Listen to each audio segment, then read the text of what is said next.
Hi எல்லாருக்கும் வணக்கம். நான் நம்ம பாலாஸ்ரீ கலெக்ஷன்ஸில் இருந்து மீனா பேசுகிறேன். இதுதான் நம்ம பாலாஸ்ரீ கலெக்ஷன்ஸோட ரொம்ப விசேஷமான பஞ்சகவ்ய விளக்கு. 10 ஐட்டம்ஸ் சேர்த்து செய்கிற விளக்கு. பஞ்சகவ்யத்தோட வேப்பிலை, மஞ்சள், மருதாணி, ஜவ்வாது, வெண்குங்குளியம். அந்த விளக்கு மேலே வெள்ளையாக தூவிருக்குது இல்லையா, அது வெண்குங்குளியம், அந்த சாம்பிராணி சேர்க்கப்பட்டிருக்கு.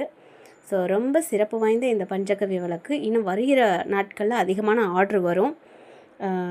தீபாவளி வருது, அப்புறம் நமக்கு கிருத்திகை, புரட்டாசி, நிறைய விசேஷமான நல்ல நாட்கள் வரும்போது நிறைய மக்கள் ஆர்டர் போட்டுகிட்டே இருப்பாங்க. ஸோ மொத்த விலையில் வாங்குகிறவங்களும் சரி, ரீசேலிங்காக வாங்குகிறவங்களும் 1 by 1 எனக்கு ஆர்டர் புக் பண்ணிடுங்க. ஏன்னா மழைக்காலம், நம்ம அதுக்கு தகுந்தாற் போல் வெயில் அடிக்கிறப்ப நம்ம சேர்த்து வச்சுக்கிட்டா தான் சார் நான் ஒவ்வொரு ஆர்டராக ரெடி பண்ணிடுவேன். பெட்டர் நீங்கள் முன்கூட்டியே புக்